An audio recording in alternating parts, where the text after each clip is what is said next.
तो खेसारी टीम सारेगामा हम Bhojpuri team congratulation कि आपका गाना नंबर 1 पे ट्रेंड किया। नथुनिया गाने के बारे में बात कर रहा हूँ, जिस तरह से गाना ट्रेंड कर रहा है, ग्लोबली स्टार की बात कर रहा हूँ, जिस तरह से मतलब कि गाना ट्रेंड कर रहा है। गाना पे अगर अंदर के व्यूज़ की बात करूँ तो 5 लाख से ज़्यादा व्यूज़ है। तगड़ा रिकॉर्ड बना रहे एक गाना अपने ही क्रिएट लेवल पे, और एक अपना ही तगड़ा रिकॉर्ड सेट करने में गाना कामयाब होने वाला है। गाना हर तरफ से मतलब बजना बवाल धमाल, गाना की कमी नहीं हो रहा। मतलब जिस तरह से गाना ट्रेंड कर रहा है, जिस तरह से गाना बज रहा है, आने वाला टाइम में इसका मुझे लग रहा है कल तक इसका 8-9 मिलियन व्यूज़ पक्का होगा।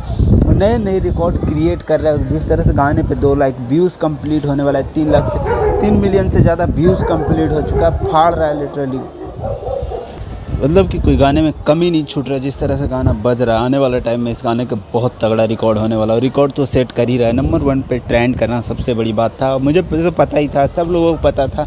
और जिस तरह से यूट्यूबर इस गाने के सपोर्ट में आए ना, गजब लेवल का फाड़ रहा है गाना। आप लोग भी चाहिए, आप फाड़िए, लिटरली सुनिए। मैं सुबह से सुन रहा हूँ, मज़ा आ रहा है सुनने में गाना पे। लिटरली इस गाने का रिपीट वैल्यू बहुत है। ज़्यादा कुछ बोलता हूँ, channel subscribe, video share, review.